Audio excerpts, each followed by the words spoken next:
The Fort Sill National Historic Landmark and Museum is a great spot to come to and learn about the history of not only Fort Sill, but also our state's role in the Southwest region's history. One of the points that I always try to make to people is that the history of Fort Sill isn't just about the history of the Army or Fort Sill. It is about the history of Oklahoma. It's the history of the tribes. It's the history of the settlement. Consisting of the original buildings of Fort Sill, visitors can see what it was like on the fort in the late 1800s. If you want to see what a frontier-era Indian Wars fort looked like, this is original structures in pristine condition, well-maintained, that you can't see anywhere else in the nation. Well, when they come here to Fort Sill Museum, what they're going to see are, again, buildings built from 1869 to 1875, original structures built by hand, primarily by the Buffalo soldiers of the 10th Cavalry, and these buildings have stood for 145 years and are still standing strong today. Take a stroll along the quadrangle and see officer housing still used today, the original Cavalry Barracks, Guardhouse, and Chapel. And these buildings you see around the quadrangle was what constituted, shall we say, civilization at this point in what was then the Indian Territory.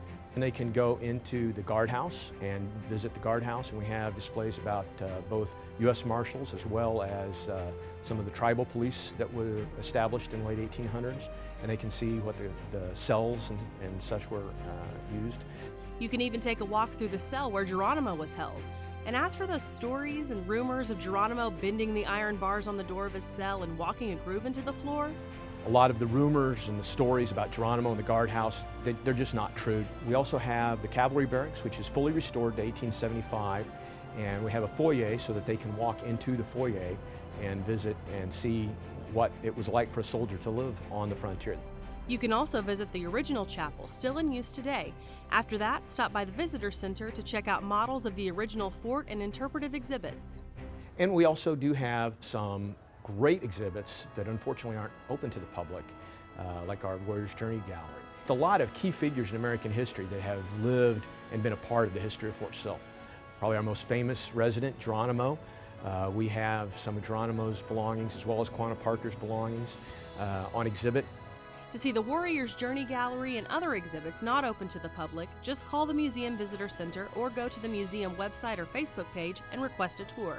So take a walk through time and immerse yourself in the history of Fort Sill, our state and region at the Fort Sill National Historic Landmark and Museum. When they leave here, they have a greater appreciation of what occurred in what was then the Indian Territory. They have a greater appreciation of what the Army was doing out here, the relationships that the Army had with those people who were here.